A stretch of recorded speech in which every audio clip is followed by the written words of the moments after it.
یاد رکھنا پوری تاریخ گواہ ہے، تنہا کفر کبھی بھی ایمان پر غالب نہیں آ سکتا، اسے نفاق کی مدد چاہیے۔ اور نفاق کا حال یہ ہے کہ کرتا بھی لمبا ہو سکتا ہے، داڑھی بھی لمبی ہو سکتی ہے، ٹوپی بھی ماشاءاللہ حرمین شریفین کے رخ والی ہو سکتی ہے، اور کیا نہیں ہو سکتا۔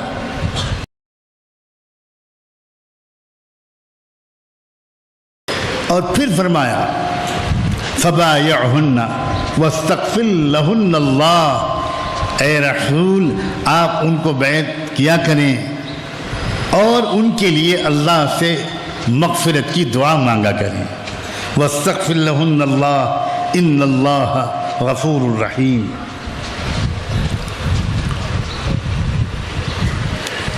سورت کے اس حصے میں، اس حصے کی اکثر آیات میں، جیسا کہ آپ سمجھ چکے ہوں گے، یہ عام برادران وطن کا تذکرہ ہے۔ ہمارے پڑوسی، ہمارے محلے میں رہنے والے لوگ، ہمارے گاؤں شہر میں رہنے والے غیر مسلم لوگ، قرآن اسلام اس پر زور دیتا ہے کہ تمہارا ان سے رشتہ یاد رکھنا احسان کا، حسن سلوک کا،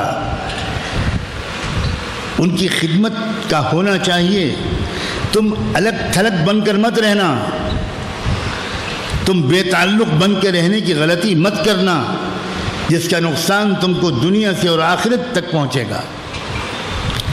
تم ان کے ساتھ اچھے تعلقات رکھو، ان کی خدمت کرو، دیکھ بھال کرو، احسان کرو ان کے اوپر، جو تمہارے دشمن نہیں ہیں۔ اور یقیناً دنیا میں غیر مسلموں کی غالب اکثریت آج بھی ایسی ہے۔ آج جبکہ نفرت کا دور ہے، ہیٹ پھیلانے کا دور ہے، تحریکیں چل رہی ہیں، سیاسی پارٹیاں ایسی بن گئیں جن کا ایجنڈا ہی نفرت ہے۔ اتنی محنت اور کوشش کے باوجود ہمارے ملک سے لے کر پورے عالم تک ہمارے غیر مسلم بھائیوں اور بہنوں، وہ چاہے ہندو ہوں، چاہے سکھ ہوں، چاہے عیسائی ہوں،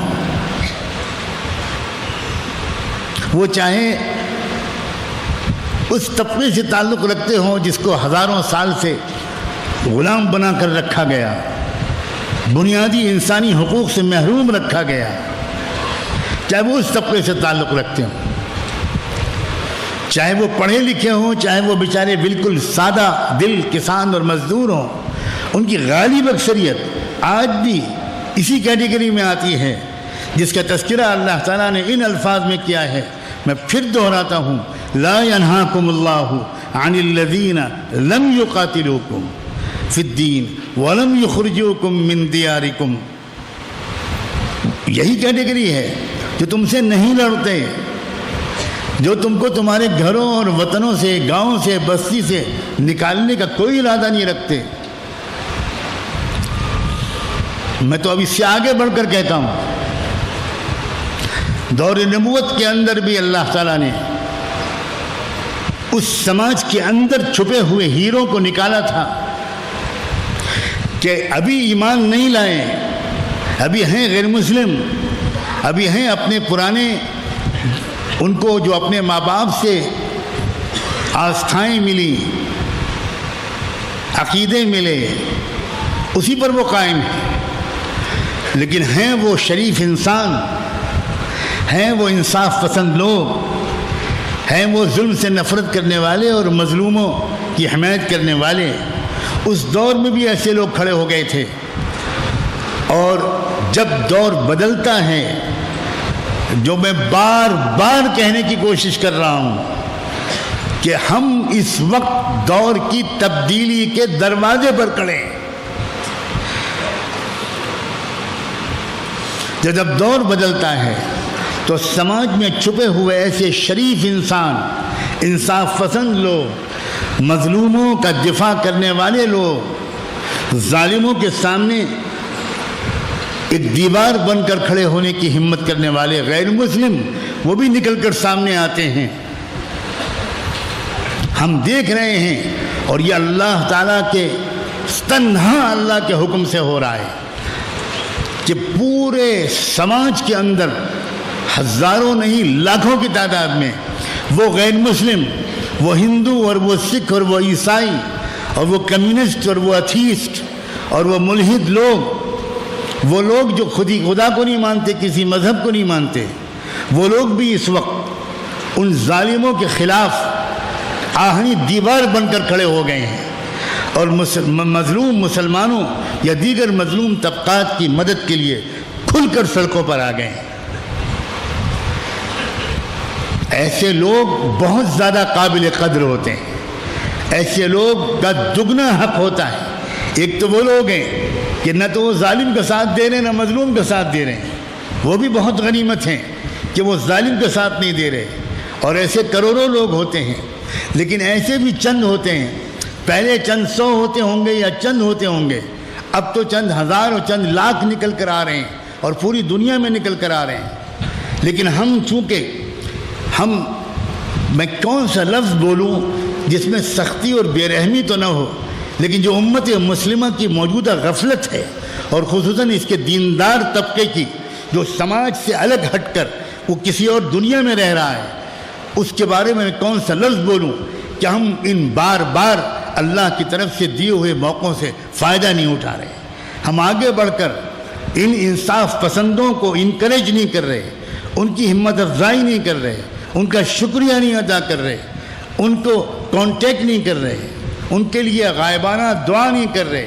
اے اللہ، جو لوگ گولیاں بھی کھا رہے ہیں، لاٹھیاں بھی کھا رہے ہیں، اور اس کے باوجود حالانکہ وہ مسلمان نہیں ہیں ان میں سے بہت سے لوگ، اور وہ مظلوم مسلمانوں کی مدد کے لیے یا دوسرے مظلوموں کی مدد کے لیے نکل کر آئے ہیں، اللہ ہم تو ان کو کچھ نہیں دے پا رہے ہیں، آپ اپنے خزانے کا سب سے قیمتی تحفہ ان کو دے دیجیے۔ ہم کو تو دعا بھی کرنے کی توفیق نہیں ہو رہی، ہم شکریہ کیا ادا کریں گے؟ اور کیا کہا تھا اللہ کے رسول نے؟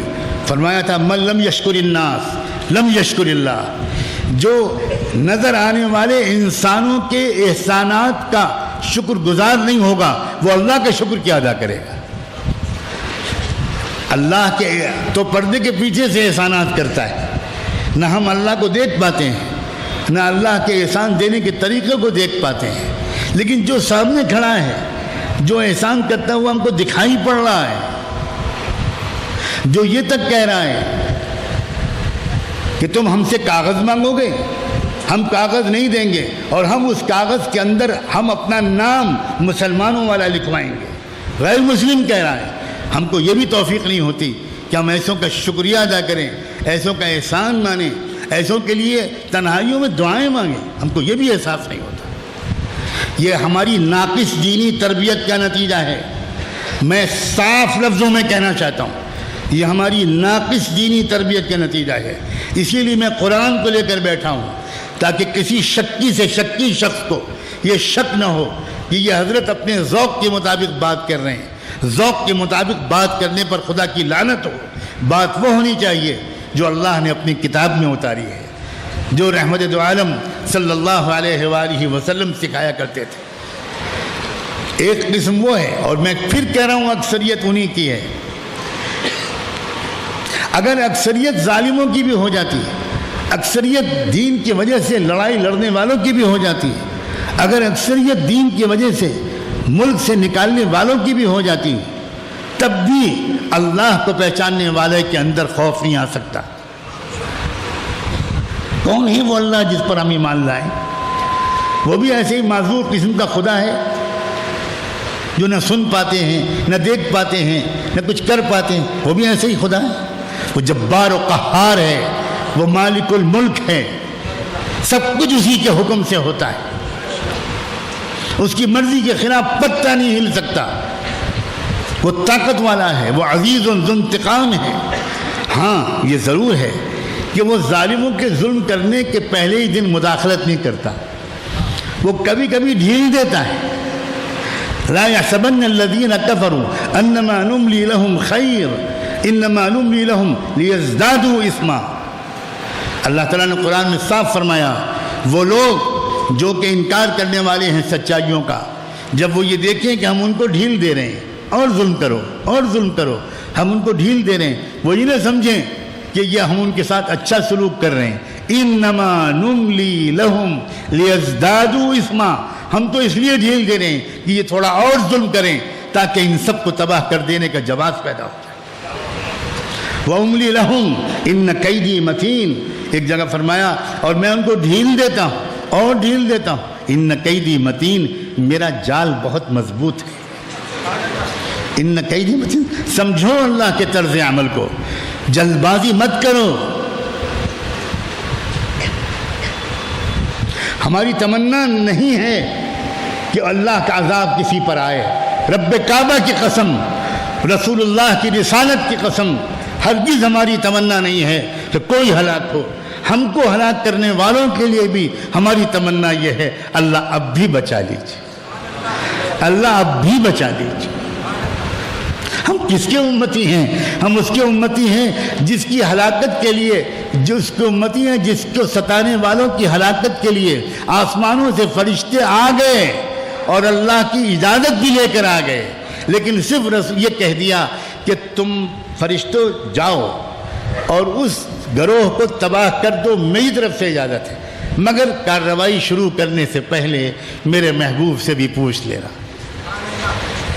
میں حیران ہوتا ہوں اس واقعے کو جب بھی یاد کرتا ہوں. اللہ تعالیٰ نے ایسا کیوں فرما دیا؟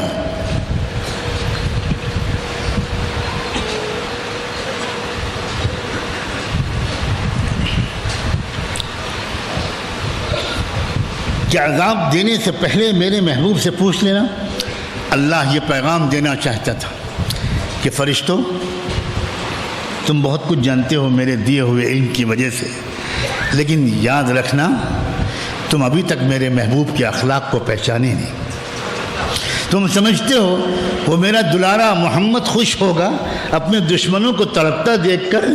تم نہیں جانتے اس کو. وہ عذاب دلانے کے لیے نہیں بھیجا گیا، وہ معاف کرنے والا پیغمبر ہے. جاؤ اس سے پوچھو. چنانچہ جیسے ہی فرشتوں نے اللہ کے رسول سے تذکرہ کیا، حضور یہ اشارہ پا کر خوش ہو گئے. کیا اللہ نے براہ راست تم کو حکم نہیں دیا؟ اللہ نے یہ کہا ہے کہ محمد سے پوچھ لینا. فرشتوں نے کہا ہاں اس لیے تو ہم آپ سے پوچھ رہے ہیں، آپ بتائیے. ایک دم سے حضور نے اللہ کی طرف ہاتھ اٹھائے. اللہ، آپ نے مجھے عذاب والا پیغمبر بنا کر نہیں بھیجا، آپ نے مجھے رحمت للعالمین بنا کر بھیجا ہے. اللہ ان کو واپس بلا لیجیے. تو بھائی ہم تو ان کے لیے بھی بد دعا نہیں کرتے، ہم تو ان کے لیے بھی نفرت کے جذبات نہیں رکھتے جو پیچھے پڑے ہوئے ہیں ہماری جان، مال، عزت، آبرو، دین.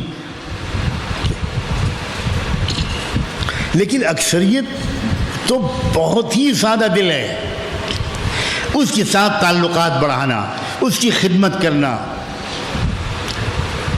اس کے کام آنا، یہ ہمارا فرض ہے. اور ہم اس عافیت والے حکم پر بھی عمل نہیں کر پا رہے.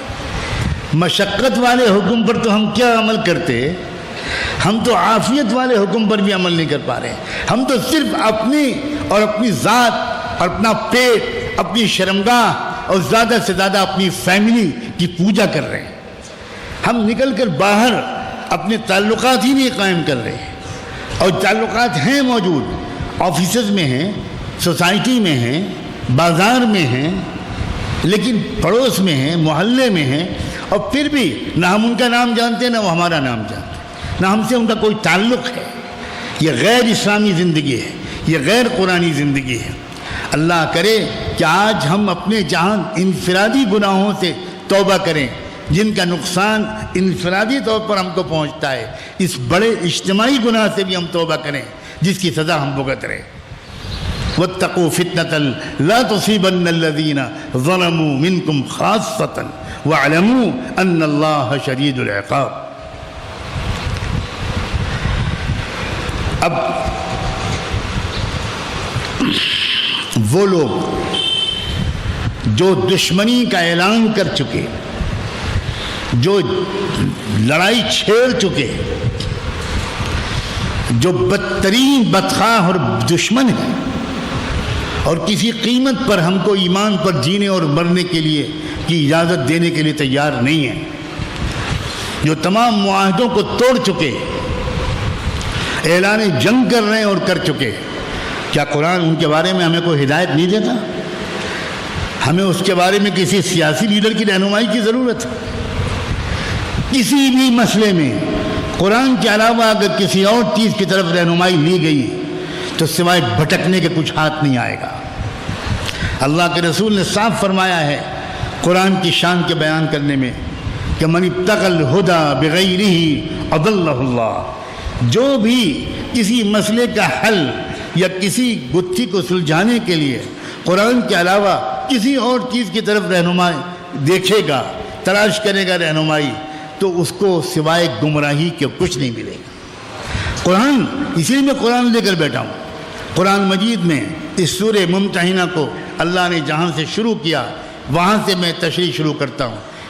ارشاد ہوا یا ایھا الذین آمنوا لا تتخذوا عدوی وعدوکم اولیاء، اے ایمان والو اپنے اور میرے دشمن کو دوست مت بناؤ۔ صاف لفظ ہے قرآن، اللہ کے پرجلال انداز بیان ہے۔ لا تتخذوا عدوی وعدوکم اولیاء، میرے اور اپنے دشمن کو دوست نہ بنا لینا۔ تلقون الیہم بالمودہ، تم ان کو محبت کے پیغام بھیج رہے ہو، تم ان کو محبت کے پیغام بھیجتے ہو۔ وقد کفروا بما جاءکم من الحق، اور ان کا حال یہ ہے کہ جو سچائی کا پیغام تم تک پہنچ چکا وہ سچائی کے پیغام کے انکاری ہیں، کسی طرح غور کرنے اور ماننے کو تیار نہیں ہیں۔ یخرجون الرسول وایاکم ان تؤمنوا باللہ ربکم،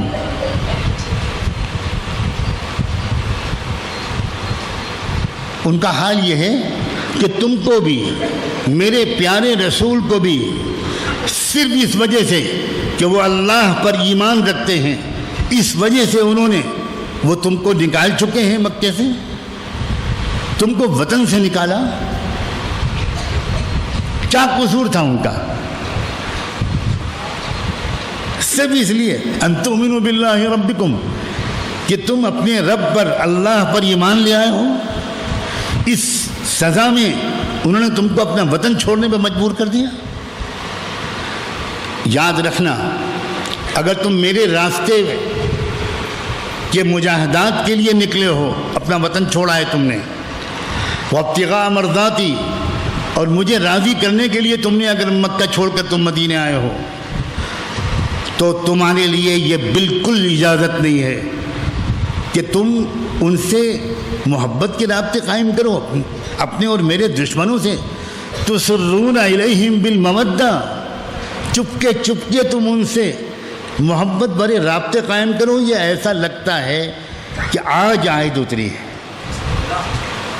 میں ایسا اشارہ نہیں کرنا چاہتا جو کسی شخصیت پر جا کر رکے، لیکن میں یہ کہنے سے بھی اپنے کو روک نہیں سکتا کہ آج بھی ہمارے درمیان ایسے لوگ موجود ہیں جو چپ کے خفیہ رابطے اور ملاقاتیں کر کے یہ اطمینان دلاتے ہیں سرکار ہم تو آپ کے وفادار ہیں۔ تسرون الیہم بالمودہ، قرآن قیامت تک کے لیے رہنمائی کی کتاب ہے۔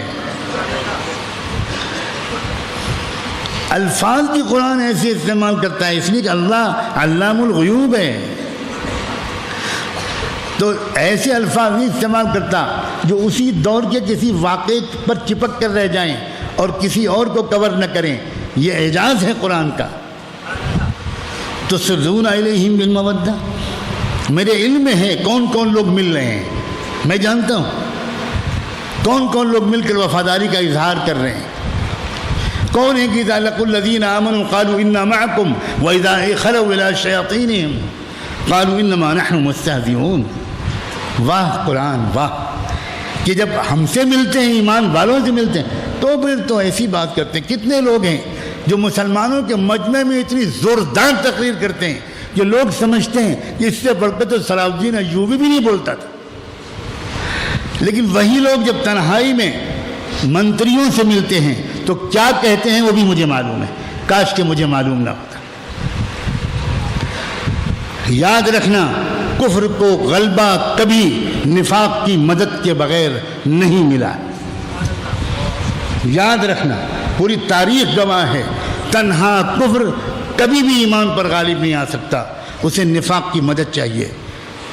اور نفاق کا حال یہ ہے کہ کرتا بھی لمبا ہو سکتا ہے، داڑھی بھی لمبی ہو سکتی ہے، ٹوپی بھی ماشاءاللہ حرمین شریفین کے رخ والی ہو سکتی ہے، اور کیا نہیں ہو سکتا۔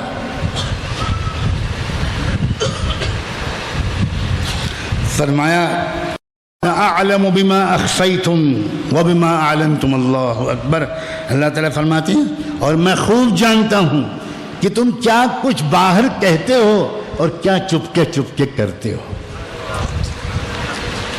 یعنی واقعی علماء آپ قرآن پر غور کیوں نہیں کرتے بھائی؟ علماء قرآن سے دور ہو گئے۔ آپ کو ایسا لگ رہا ہوگا کہ آج پہلی بار آپ یہ آیات سن رہے ہیں۔